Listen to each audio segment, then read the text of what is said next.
Hello friends, welcome to study कर। मैं हूं आपका दोस्त प्रभाकर। तो आज हम डिस्कस करेंगे 29 जुलाई 2022 से related most important current affairs के क्वेश्चन। तो आप इस लेक्चर को बहुत ही ध्यान से सुनिएगा, लास्ट तक सुनिएगा। लास्ट में आपसे कुछ क्वेश्चन पूछे जाएंगे, तो उनके आंसर आप कमेंट बॉक्स में जरूर दीजिएगा।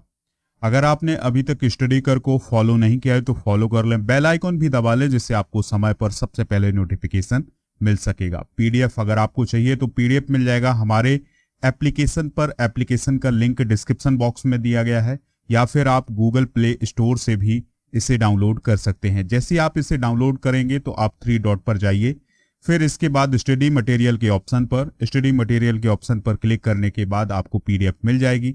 अगर आप फ्री टेस्ट देना चाहते हैं इसी लेक्चर का या फिर अन्य लेक्चर का, तो वो भी आपके लिए उपलब्ध है। फ्री टेस्ट के ऑप्शन पर जाइए, आपको फ्री टेस्ट मिल जाएगा, तो उससे आप स्कोर भी अपना चेक कर सकते हैं या अपनी तैयारी चेक कर सकते हैं कि आपने कितनी तैयारी की हुई है। तो याद रखिएगा, डिस्क्रिप्शन बॉक्स में एप्लीकेशन का लिंक दिया गया है, तो वहां से आप उसको डाउनलोड कर लीजिएगा। फर्स्ट क्वेश्चन है, ध्यान से सुनना है।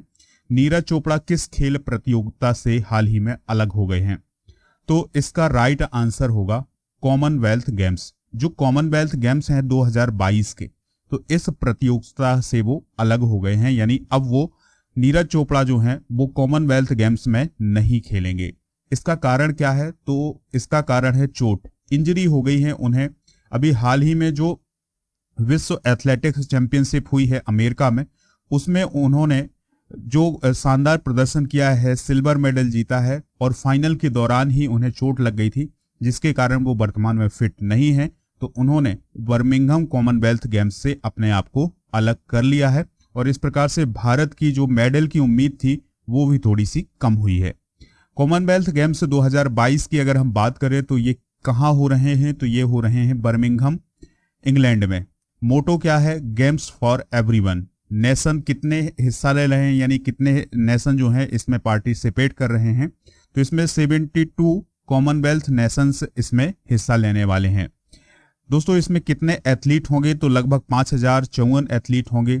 इवेंट कितने होंगे? 280।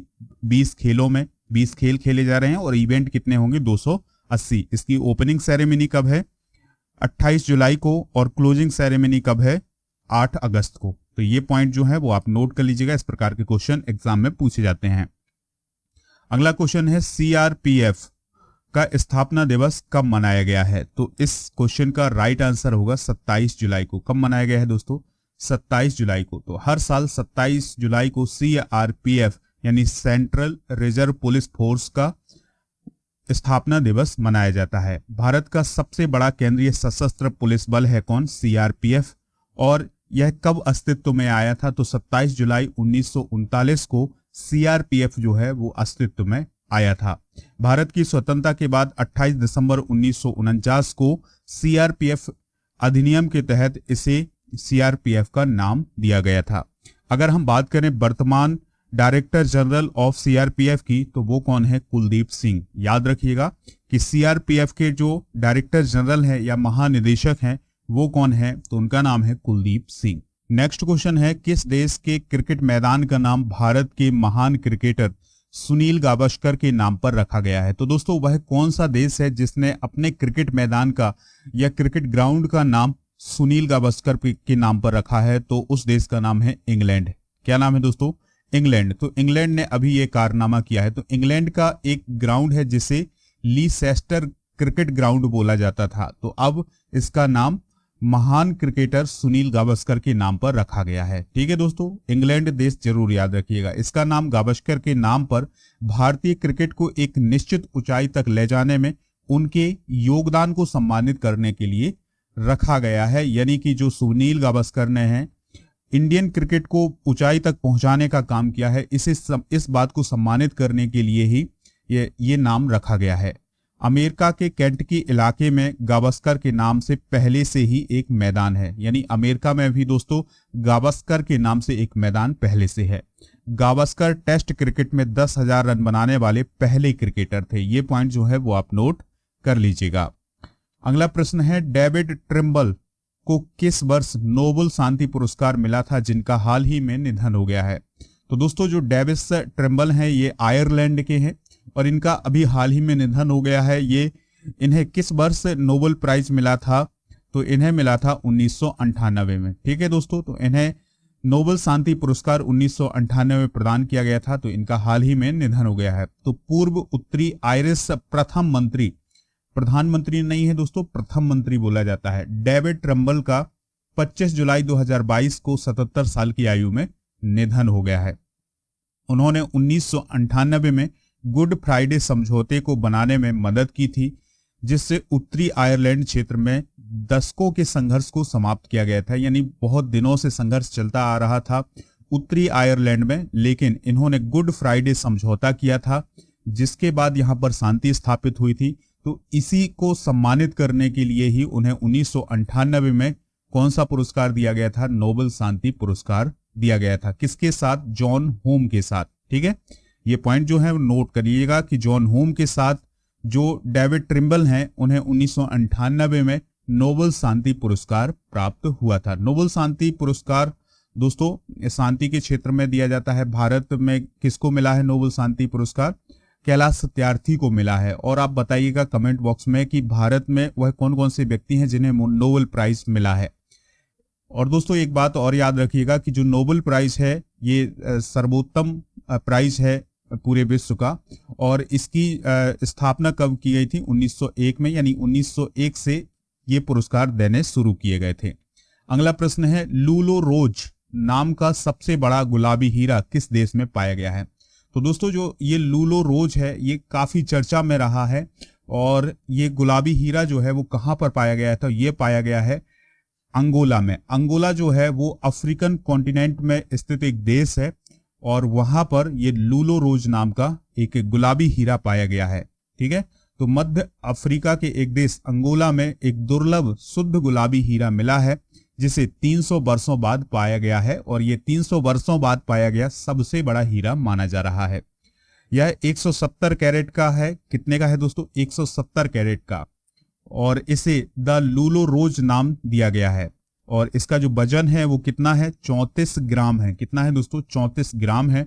और अंगोला की जो लूलो खदान है यहां पर इसे खोजा गया है, तो इसी लूलो खदान के आधार पर इसका नाम जो है वो लूलो रोज रखा गया है। ठीक है, तो ये पॉइंट जो है वो आप नोट करिएगा।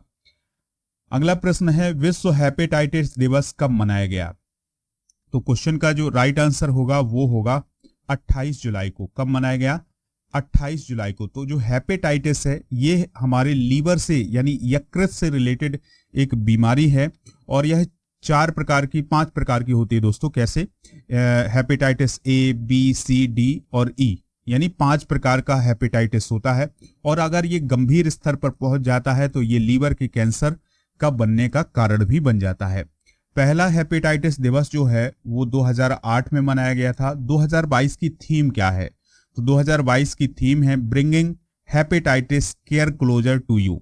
तो ये सभी पॉइंट जो हैं वो आप नोट कर लीजिएगा। आप थीम जरूर याद रखिएगा। एक बार और बता ही देते हैं थीम क्या है।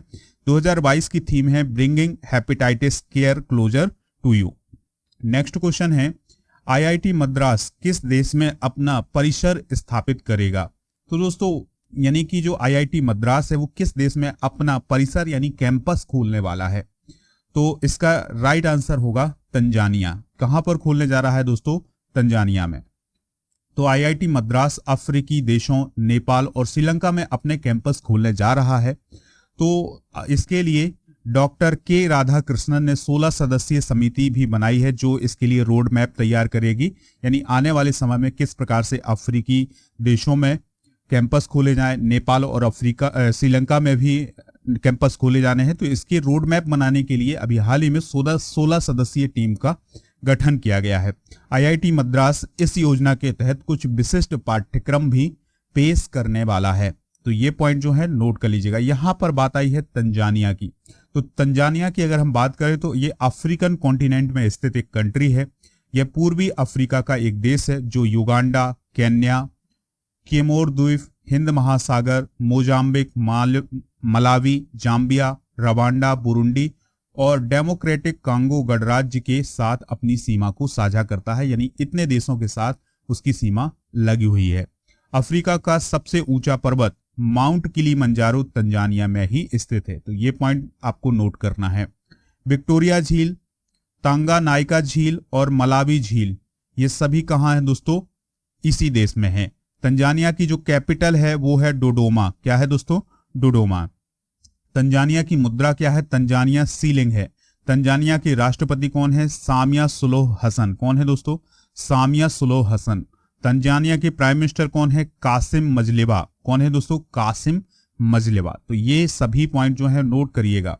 लास्ट क्वेश्चन है, इस लेक्चर का ध्यान से सुनना है। रक्षा मंत्री राजनाथ सिंह ने तीनों सेनाओं को मिलाकर कौन सा कमांड स्थापित करने की घोषणा की है? तो उन्होंने अभी हाल ही में ज्वाइंट थिएटर कमांड स्थापित करने की घोषणा की है। दोस्तों, थिएटर कमांड सिस्टम का उद्देश्य तीनों सेनाओं को बेहतर तालमेल लाना है। यानी कि ये जो थिएटर कमांड सिस्टम बनाया गया है, इसमें तीनों सेनाओं को एक साथ लाना है और उनके बीच तालमेल करना है। तीनों सेनाओं की जगह अलग अलग कमांडर की बजाय इनमें से तीनों सेनाओं के लिए एक कमांडर होगा। यानी तीनों सेनाओं के लिए एक कमांडर रखा जाएगा इस थिएटर सिस्टम में। तो ये थे आज के मोस्ट इंपॉर्टेंट क्वेश्चन। दोस्तों, अब आपसे कुछ क्वेश्चन पूछे जा रहे हैं तो उनके आंसर आप कमेंट बॉक्स में दीजिएगा। हेपेटाइटिस दिवस पहली बार कब मनाया गया था? सेकंड क्वेश्चन है, तंजानिया की कैपिटल क्या है? सीआरपीएफ के डायरेक्टर जनरल यानी महानिदेशक कौन है? तो इन तीनों प्रश्नों के आंसर आप कमेंट बॉक्स में जरूर दीजिएगा। हमें इंतजार रहेगा आपके आंसर का। लेक्चर पसंद आया हो तो आप इसे लाइक कर दे, शेयर भी कर दे सभी दोस्तों को, सभी सोशल मीडिया प्लेटफॉर्म पर। जय हिंद, वंदे मातरम।